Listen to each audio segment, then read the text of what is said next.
So hello and welcome, dear Sangha, to this edition of Happy Hour today.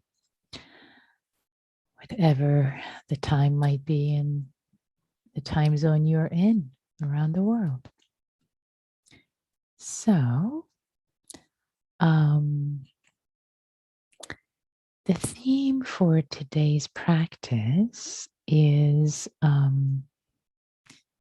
Metta and impermanence. Metta and impermanence. So impermanence. I want to say a couple of words about that.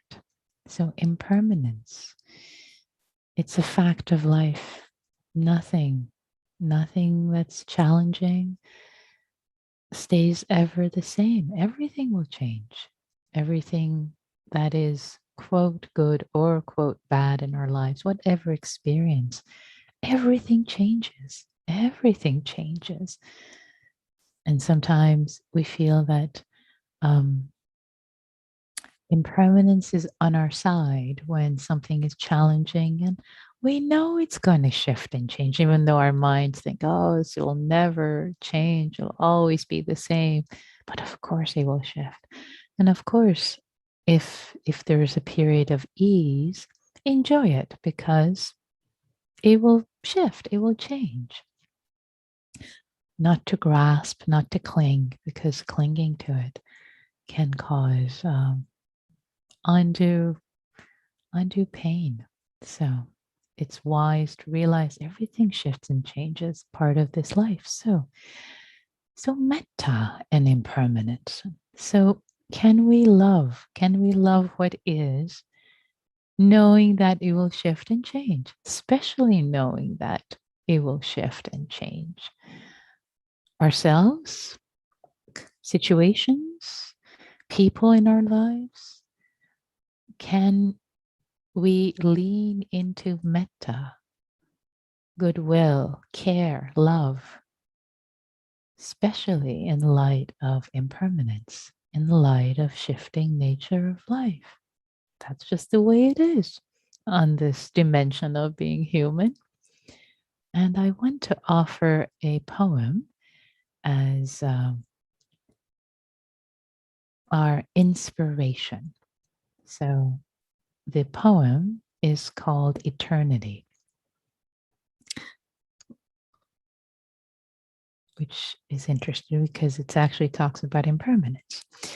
It's by William Blake, and here's the poem. Many of you probably already know it. He who binds to himself a joy, does the winged life destroy? He who kisses the joy as it flies, lives in eternity's sunrise. I'll read it one more time, and apologies, it's gendered language, but he lived from 1757 to 1827, so you can change the gender as it works for you, but I'll read it as he has written it.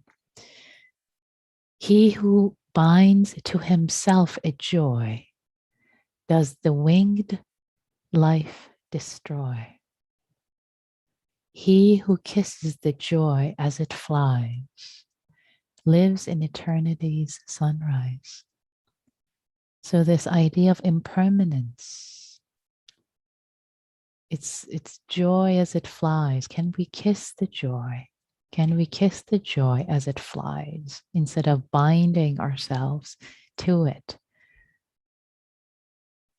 Destroying by binding ourselves, by the sense of clinging, destroying ourselves, destroying it, destroying the joy as it flies. So can we kiss it as it flies? Can we have goodwill, metta, love for whatever the circumstances are as they're flying? As they're flying, they're changing all the time. Changing all the time.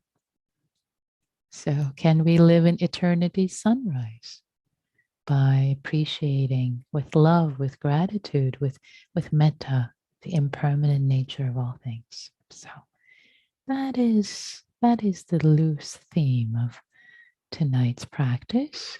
So let's settle. Let's begin together. So let's arrive in our meditation posture, whatever it might be supportive for you in this moment. Sitting, standing, lying down, or maybe walking for those who might listen to this later on Audio Dharma. And for most of us right now, sitting, feeling our sit bones on the cushion on the chair.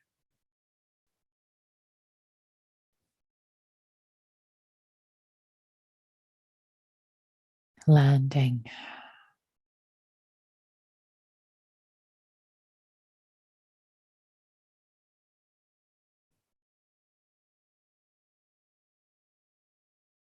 In this moment, in the impermanence, the fleeting nature of this moment,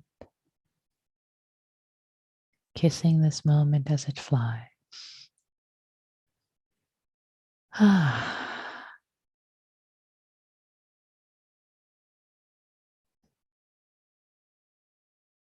Letting our feet,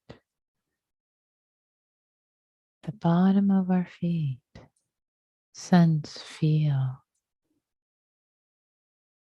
their contact with the earth. I am here. Just as the Buddha touched the earth with his hand the night of his enlightenment. As earth being my witness, touching the earth with our feet, with our body,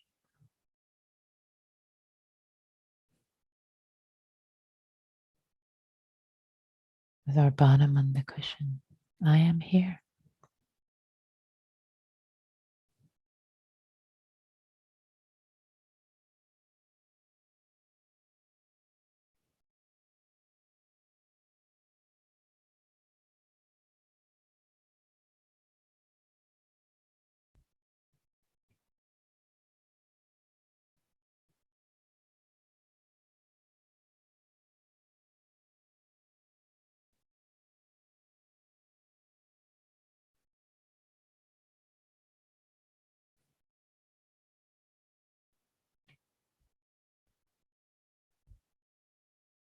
Allowing the breath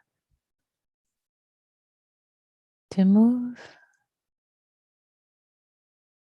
any way it wishes, in and out of the body, received, felt in the lower abdomen.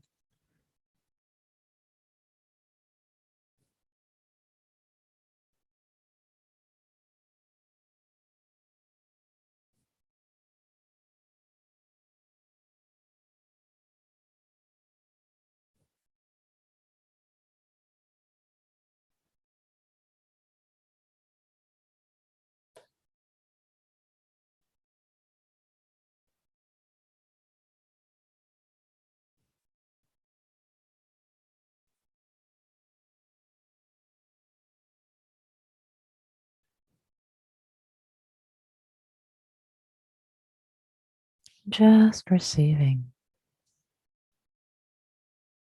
this breath, this in breath, this out breath.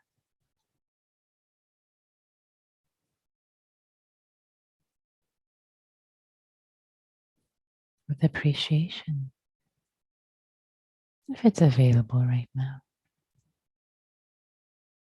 In this impermanent moment as it flies.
Just tilling the soil, calming, inviting the mind to settle, to be calmed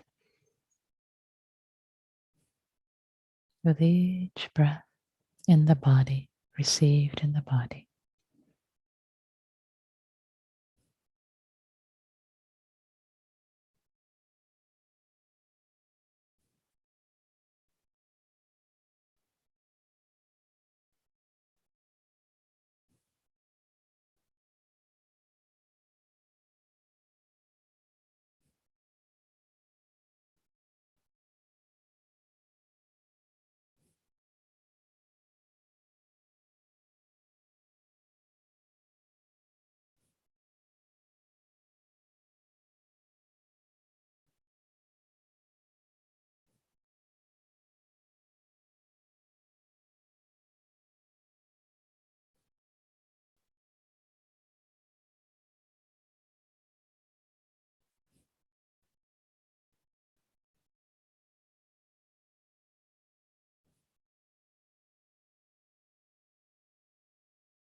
Each breath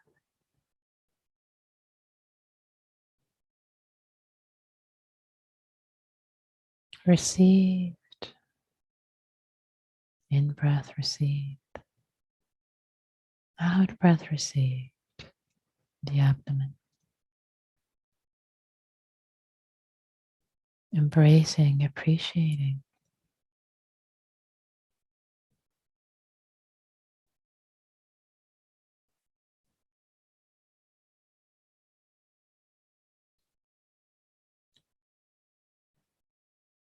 As if each breath is a winged life, a winged life. It's in the poem.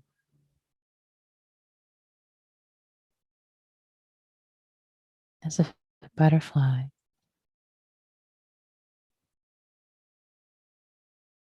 appreciating.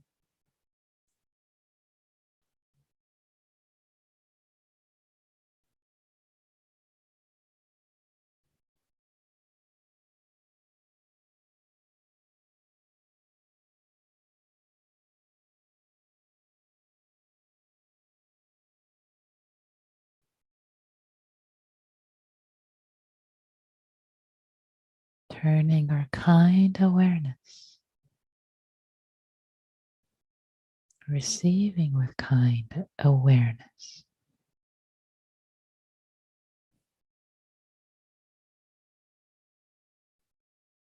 Each breath as it passes through.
Now let us turn our kind awareness to this being who is us, who is myself, this impermanent being, who's of course impermanent in the big picture, but also shifts and changes,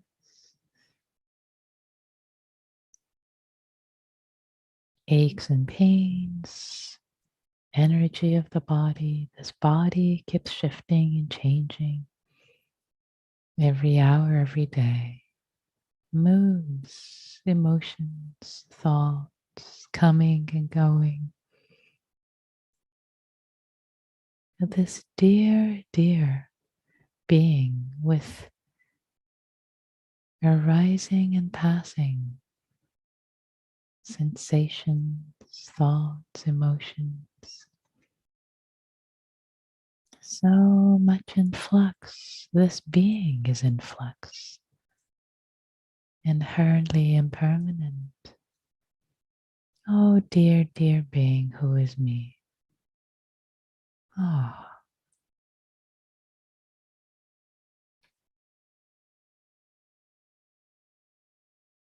holding this being, shifting, changing,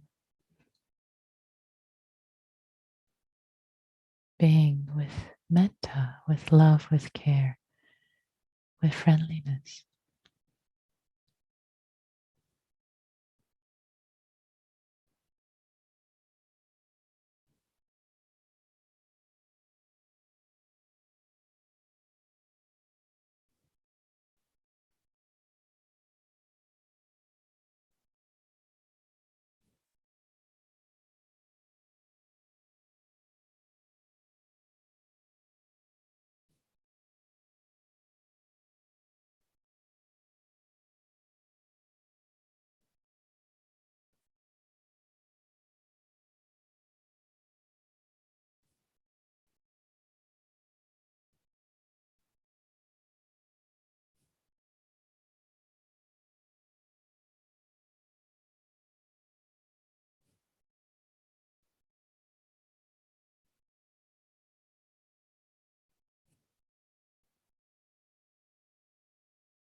And if phrases of metta work for you, feel free to use the phrases.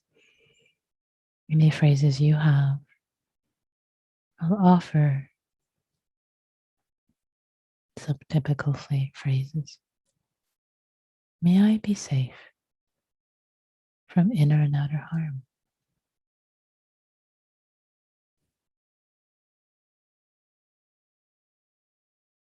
Knowing fully well that there is no complete safety in the world.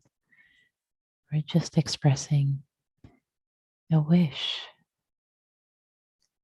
out of kindness for safety for ourselves.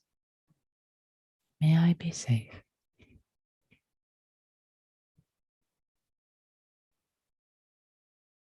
May I be happy and joyful.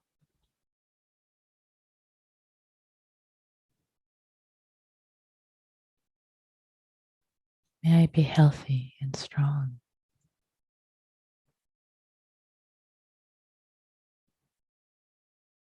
May I meet every changing moment with ease.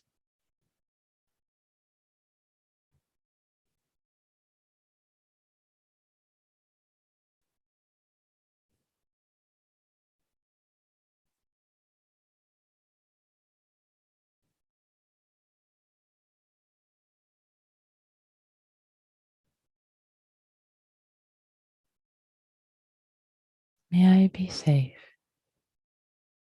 as the conditions internally and externally change all the time.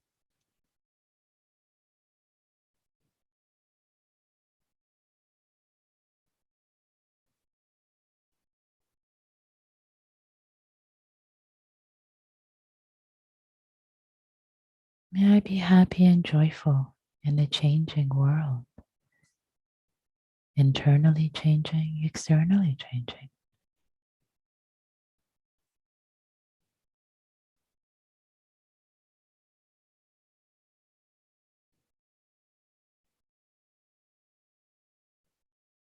May I enjoy as much health as possible with shifting circumstances, internally, externally.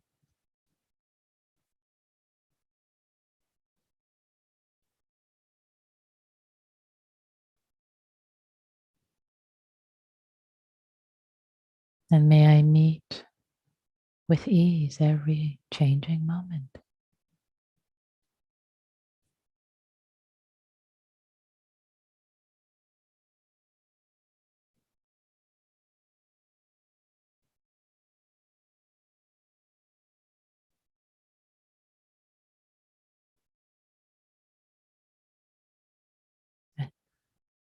The phrases adapted for our theme today.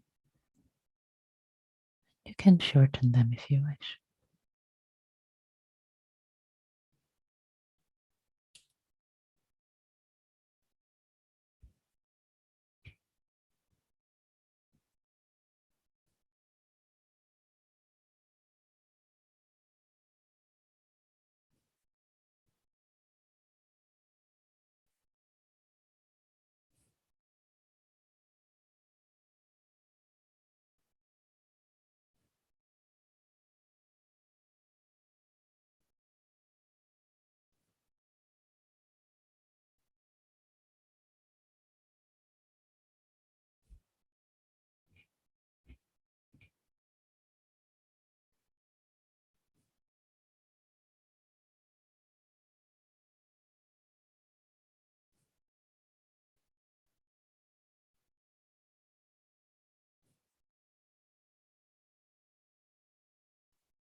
Safe,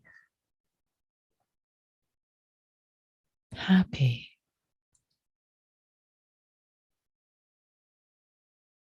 healthy,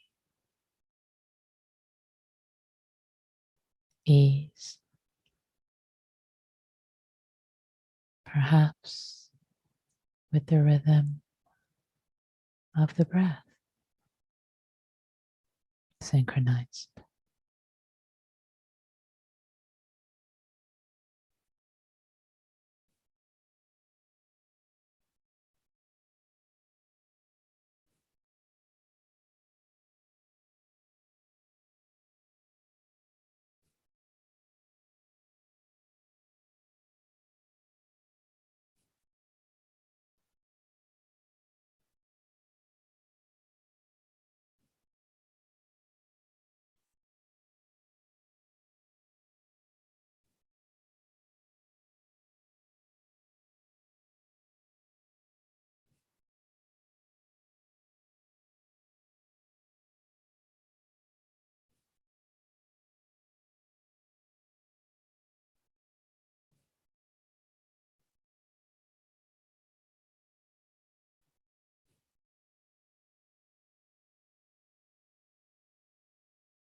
safe, happy,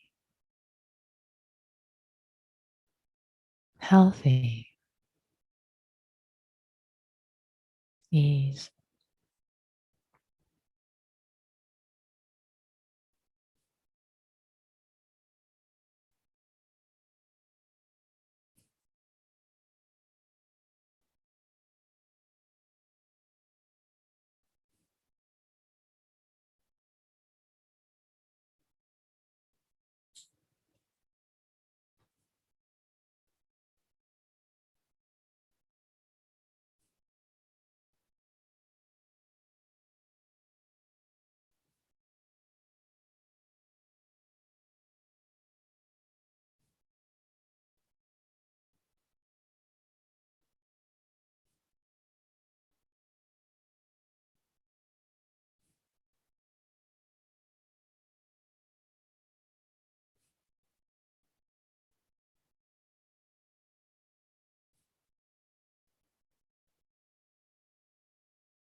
Now, if you wish, opening up our kind awareness, our loving awareness, appreciation from internal to the external. All the beings in our life, all the circumstances in our life,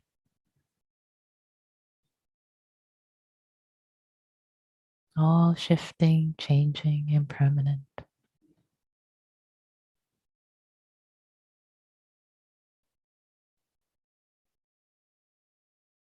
And let's start with the beings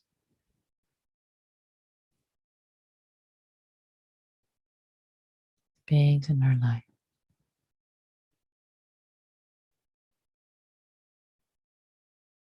Sharing metta,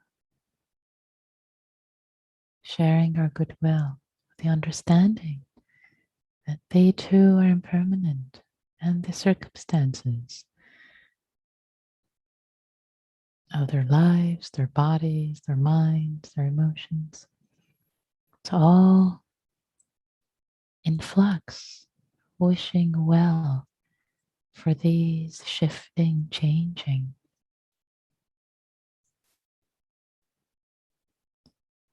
winged life forms, dear beings all around us.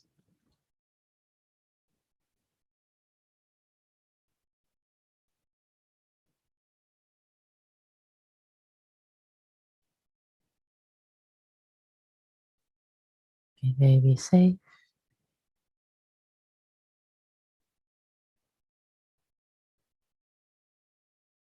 as safe as possible in the shifting nature, internally, externally, happy,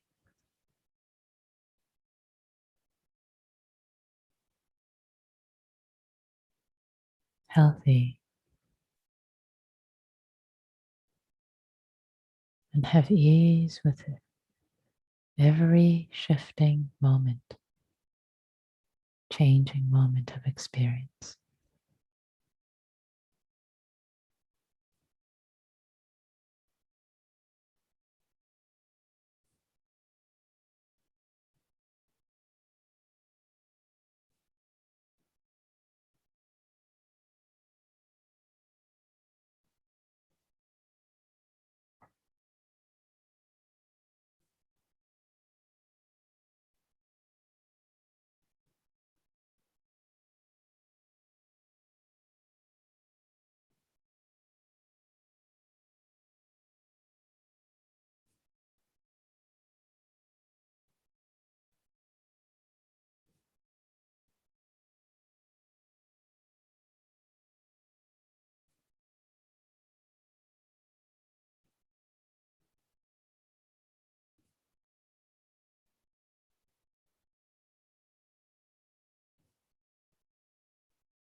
And opening further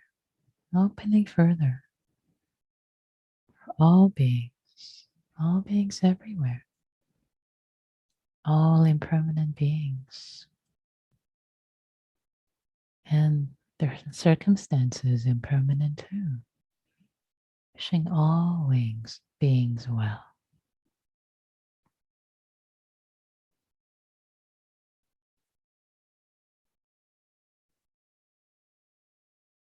including ourselves, this impermanent being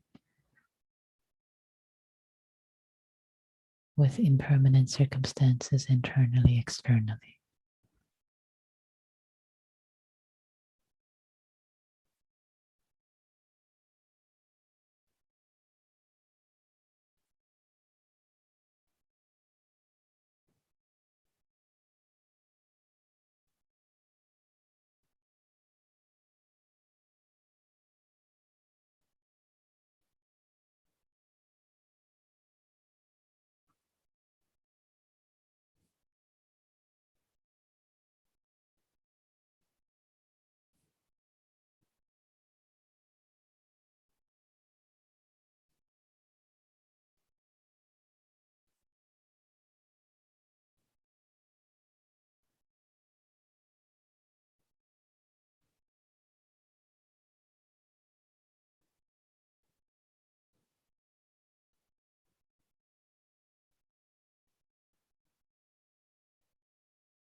And for the last moments of this practice period,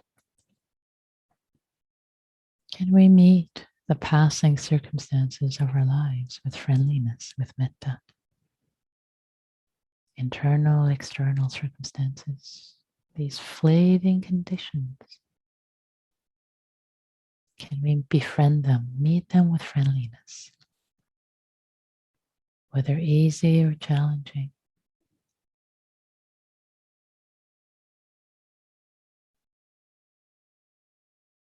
They too shall pass. This too shall pass.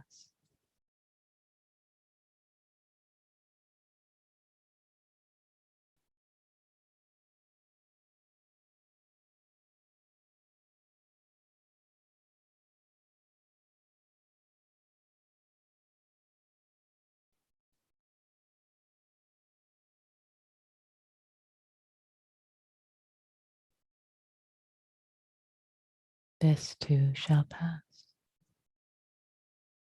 Meeting this passing moment with friendliness.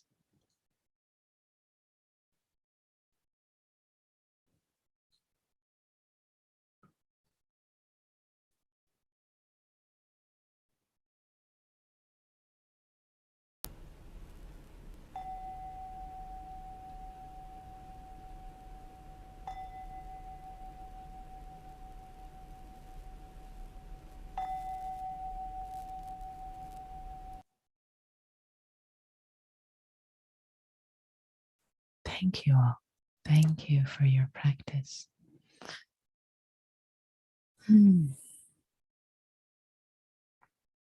Metta and impermanence.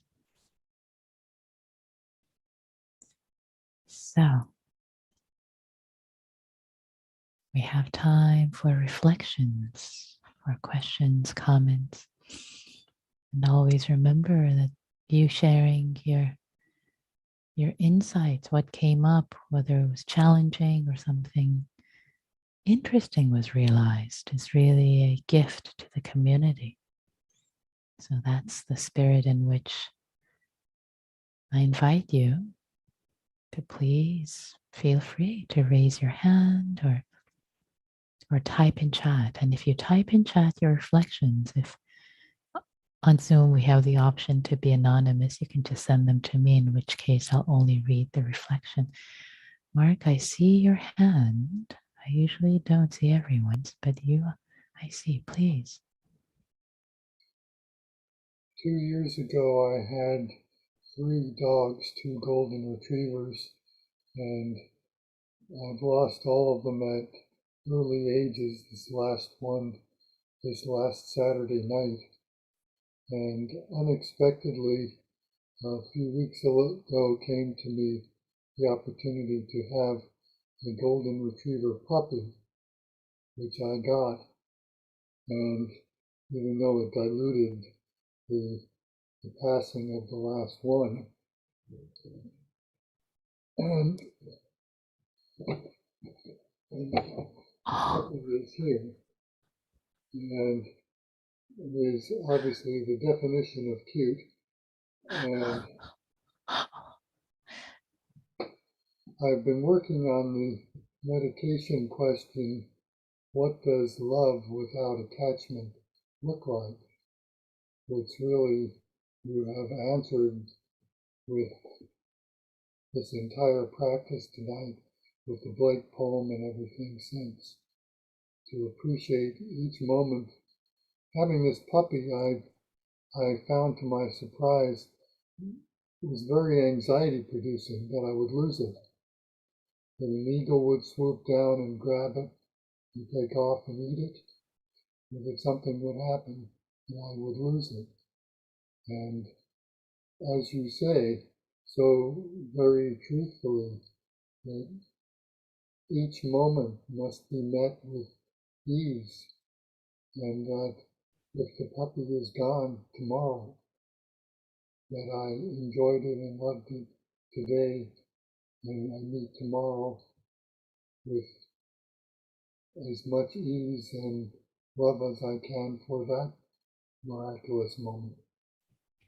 So thank you for this. Thank you, Mark. Thank you so much for your reflection.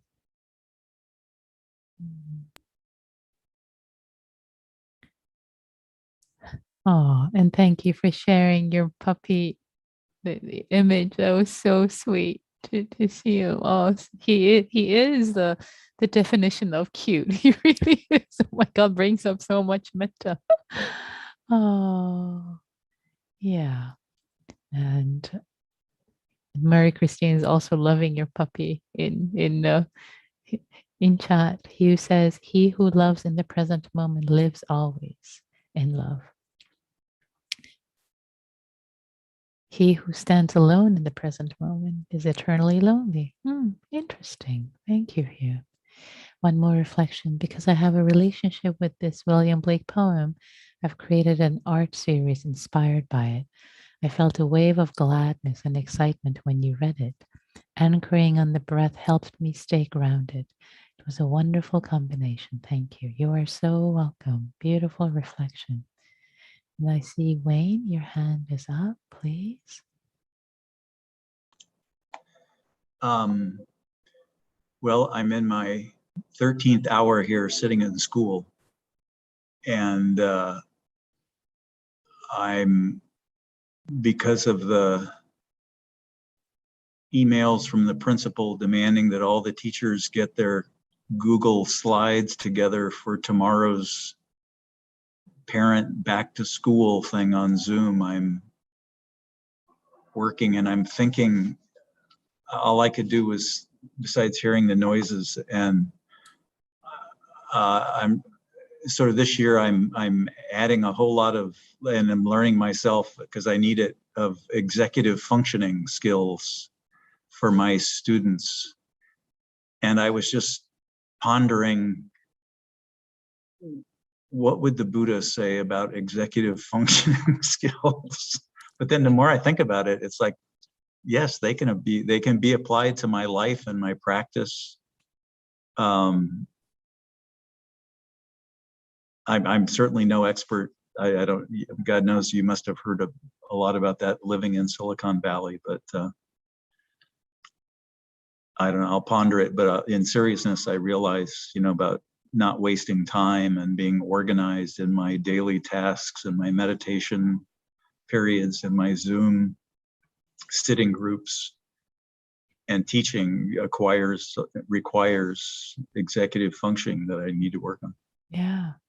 Thank you, Wayne, and bless you for being part of the community of teachers in your 13th hour in the classroom, preparing and serving and supporting so many students.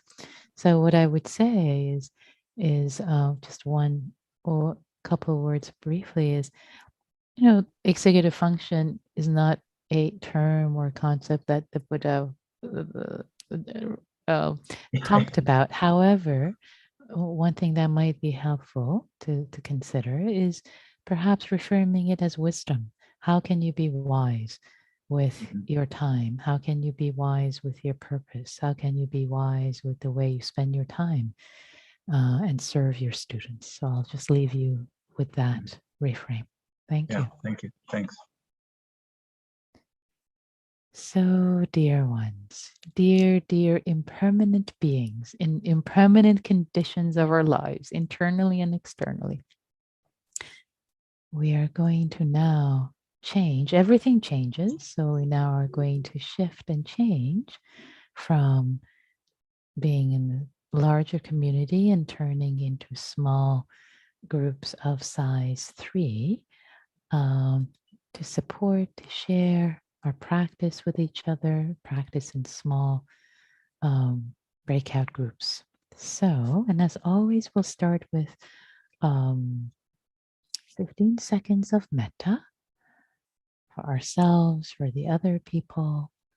And then we will turn to sharing, saying as little or as much as you wish about impermanence and metta. What came up for you?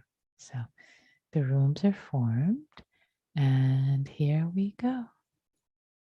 Take care of yourselves, take care of each other.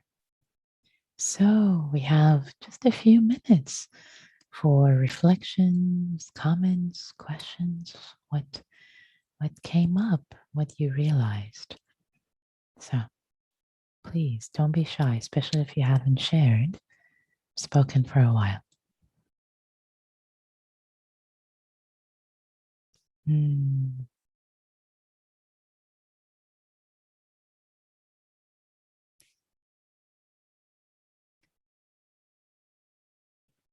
Jerry says the poem set the moment. Was there something specific also that came up in the group that you mean, the moment in the group or the moment for the meditation, Jerry?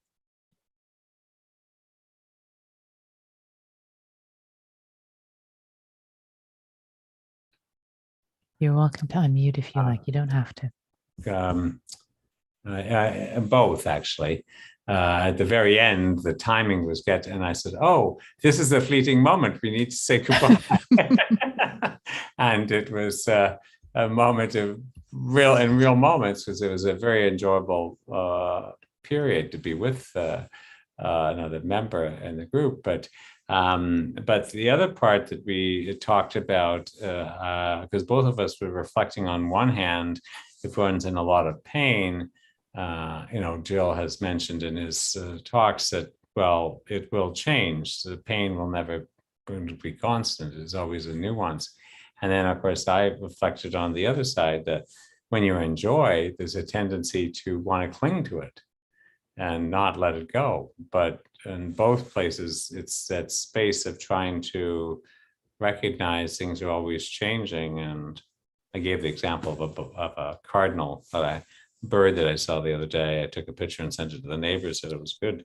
But I many times just see the bird and absorb that moment and enjoy it, recognizing it's going to go without having a sense of loss. But you can get into a sense of loss when you're in a period of joy.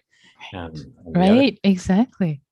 And you're bringing this up as also Mark brought it up earlier with the puppy, like, enjoying this puppy. I love the puppy so much. I love this bird flying so much. Oh, what if it goes away? That sense of angst.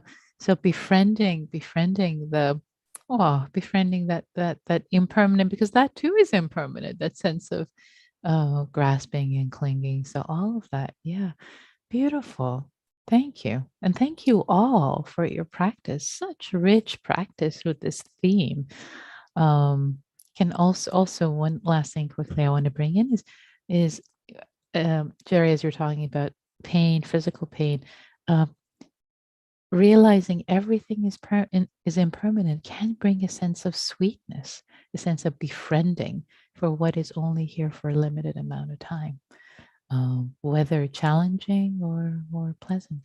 And Henry on YouTube says, "Hello in breath, goodbye out breath. Thanks." So that's another way to summarize our practice. So thank you all. Thank you so much for your practice, for showing up for yourself, for each other, for all whose lives yours touches. May all beings be well. May all beings be free, including ourselves.